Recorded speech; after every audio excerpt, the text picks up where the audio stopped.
Hey guys, welcome back to another video, and today I'm going to show you how to add networked horror.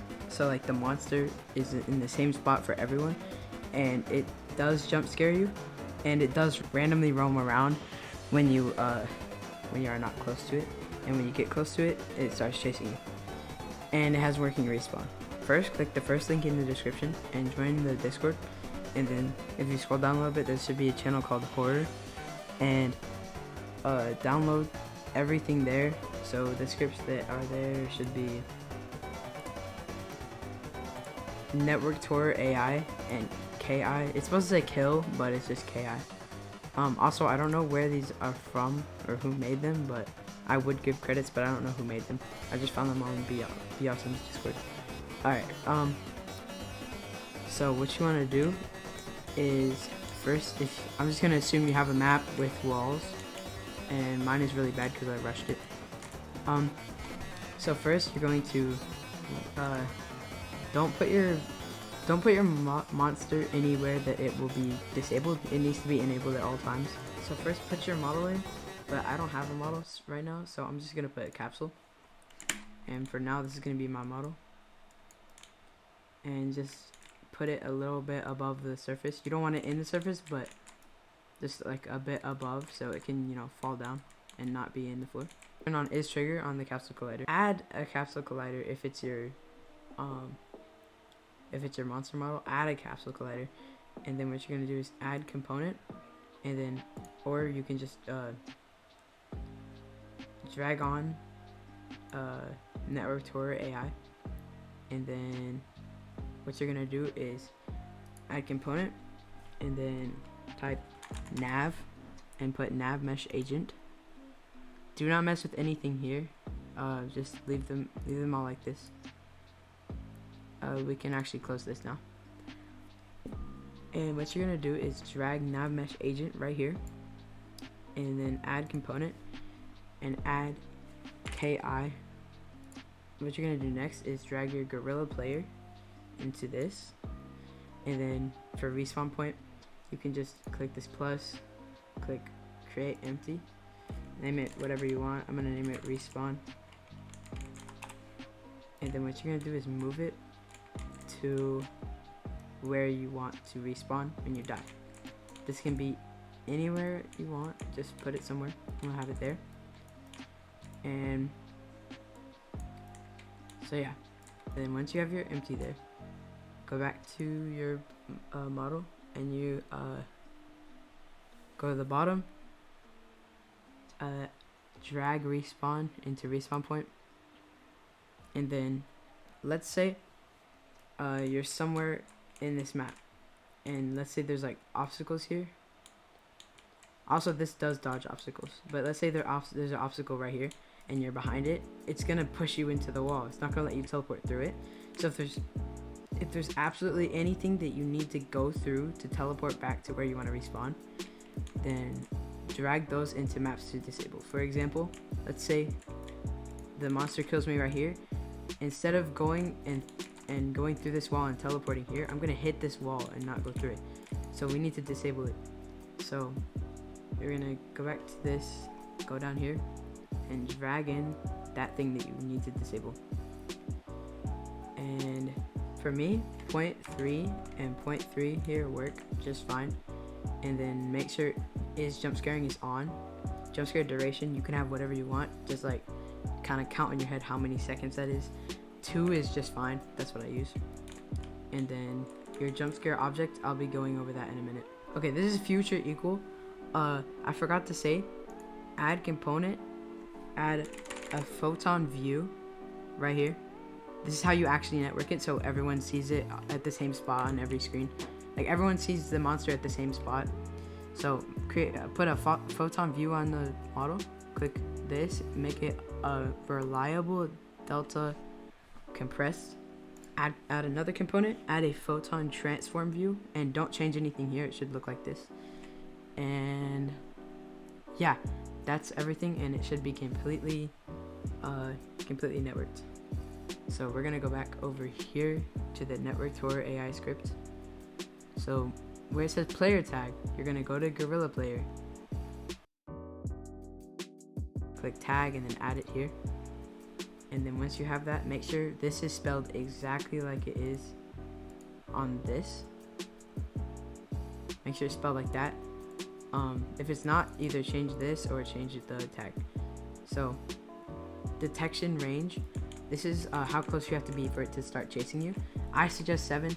It looks fine, it works fine, I've tested it. Chase speed, 7 is way too much. I would use 4 or 3.5. Usually those two work just fine, but I'm gonna choose 4. And you can always test it after we're done, and then you can see, like, go in VR and see how fast you can run from it.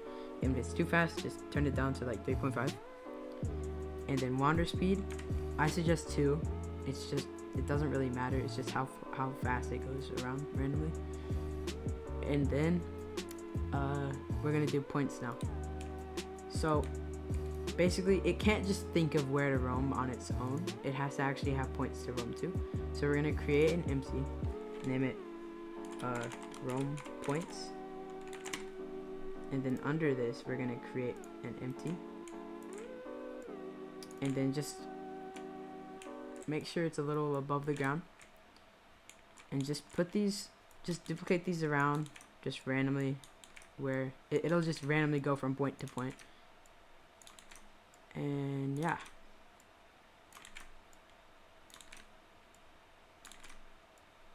if you have like a maze, you can put them through the hallways of the maze, but not too dense. You don't want them too dense.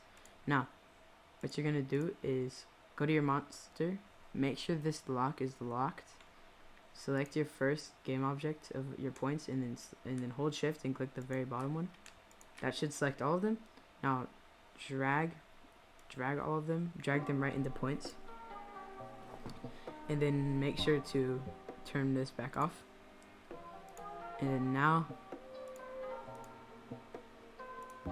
it will randomly walk to these points from point to point. So I forgot something again. This is the 3rd time I forgot something. I'm really slow, but just be happy I'm catching these things and fixing them.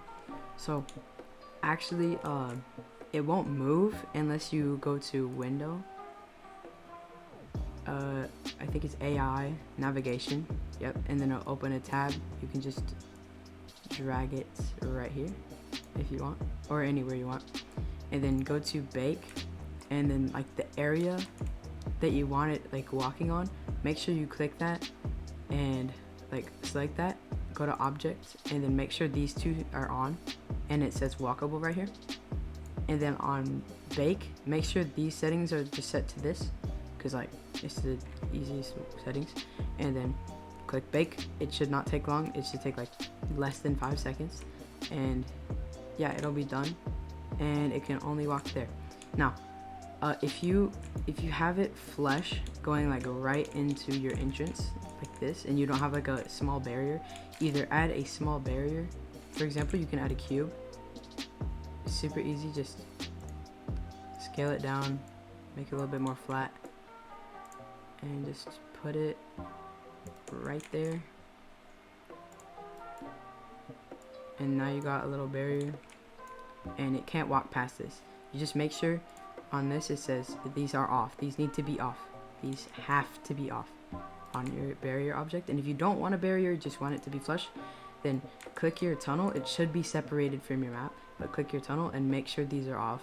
And when these are off, you can't like change this, but yeah, these should be off. And then so I'm just gonna go over it again. The area that you want it to walk on object should be like this. If you have a barrier, these things should be off, and if you don't have a barrier, then in the tunnel, which should be separated from the map, it should also be off. And then these are the settings that you need, and then click bake. And now this is all set up, that's all good. And now we're gonna go back to the jump scare object. So you actually want it to jump scare, right? So we're gonna go over to your Gorilla player. Under main camera, create an empty and call it whatever you want. You can just call it jump scare. And then we're gonna right click this, Pro Builder cube. And then drag the cube back into it because it's weird. So make sure the cube is in jump scare. If you don't have Pro Builder right here, then go to Window, Package Manager. Make sure this says Unity Registry, and then type right here Pro, and then once it loads you can click Pro Builder and then click Install. I should probably update mine. Once you have Pro Builder, you can add this cube and then make sure it's at 0 position. And what we're gonna do is see this little camera thing. You might not have it. If you don't have it, turn on gizmos right here. Hold Control, do like 1, 2, so it's in the middle of the thing, and then 1, 2, and then 1, 2. Now you should see the camera. The little camera is in the perfect middle of this cube. And now go to Tools, Pro Builder, Tools, Pro Builder, Pro Builder window. It should pop up in a window like this. It'll look like this. Grab this text, bring it to the bottom right. This is I like this place. And then make sure you're selecting the cube. Click Flip Normals. So now you can see it's a room, and this is like the easiest way to make a room. And then you can like kind of make it like click main camera, look where it's facing. So it's facing that way. So you kind of want the cube to be a little forward. So you can go like 1 forward, holding Control again. So what you're gonna do is just drag in your monster model to jump scare. But for me, since it's just since mine is just a capsule, I'm just gonna put a capsule in there and take off the collider. Make sure your model doesn't have any colliders, and then you can just align it to where you think it would be, probably a little bigger. And then what we're gonna do is now add the animation. So we're gonna click Window, Animation, Animation. It should like pop up another window right here.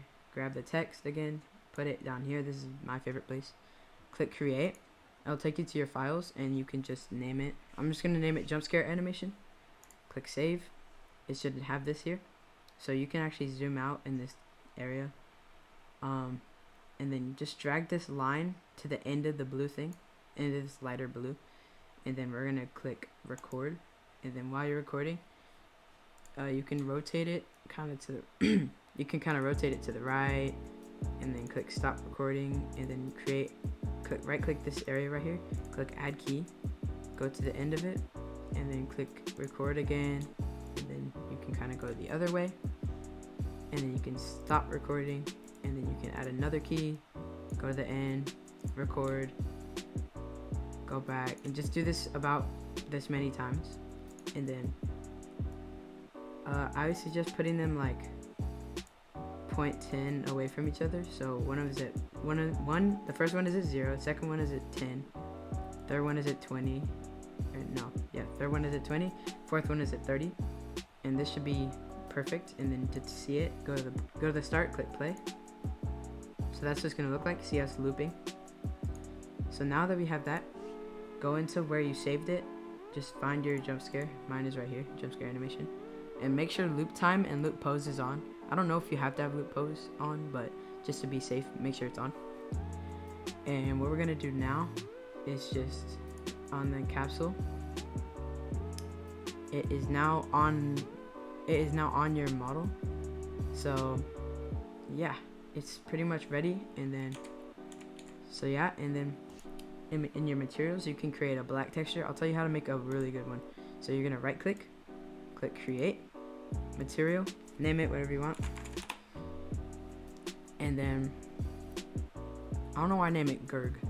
So what we're gonna do is change the color obviously to black, and then turn down smoothness all the way, scroll down and turn off specular highlights and reflections. This makes it like pure black, and just drag it on to your cube. So now you're in a complete dark room. You can't see anything but the model. So that's all you need. Okay, so I was editing the video and I actually noticed I forgot to say something. I never said how to add audio to it. So it shouldn't be that hard. I can just figure it out. I think you could just add component.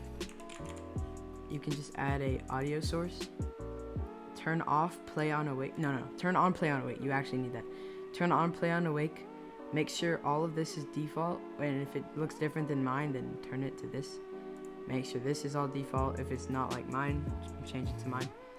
And then if you want audio, I don't know, like just search up on Google like screaming audio or like screaming sound effects or like monster sound effect, but just find an audio and like put it into your assets right here. Just drag it in and then drag the audio into non-audio clip, drag it there, and then that should be good. And then make sure you remember to turn this off when you're ready to play, and turn off jump scare. Make sure this is disabled. And now we're gonna go back to your monster, click it where it says jump scare object, put your jump scare there, and it's actually all ready now. And I'm gonna show you it.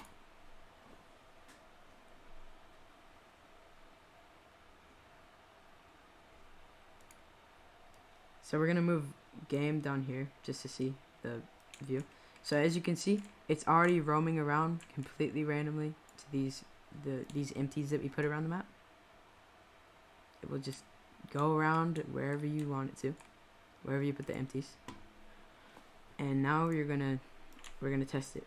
So let's move the player into this map, and then when we get close enough, you'll see it starts to follow us. See, it's following us, and it's going pretty fast. I think 4 might have been too fast. And then when it hits us, watch the bottom and kind of try to watch the scene and the bottom view at the same time. Jump scares for 2 seconds, and then for some reason it didn't teleport and it made me fall through the map. Let's try to fix that, because I tested it before this. Did I put the respawn correctly? Capsule.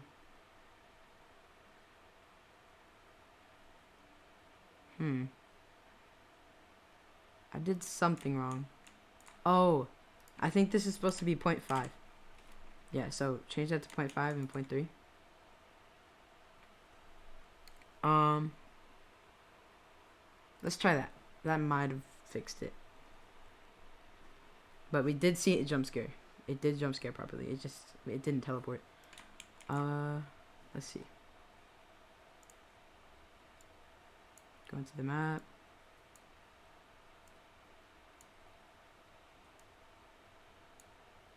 Did it work? Yep, it teleported us. And now it jump scared us and it teleported us where we wanted it to. So yeah, I was actually wrong. 0.3 and 0.3 does not work. Yeah, it has to be 0.5 and 0.3. So yeah, that is completely working. And now all you have to do on your own is create a good map and create a good model, and you're good. So yeah, that's how you add a working monster model that roams around, and when you get close enough, it chases you and it jump scares you and it teleports you properly. And yeah, I hope this helped you, and I hope this blows up, because I don't see many working horror tutorials. And I will be using this for my game. I haven't even tried it yet, but I did test it here before, and that's why I'm making a tutorial. So I hope you enjoyed the video, and I'll see you in the next one. Bye.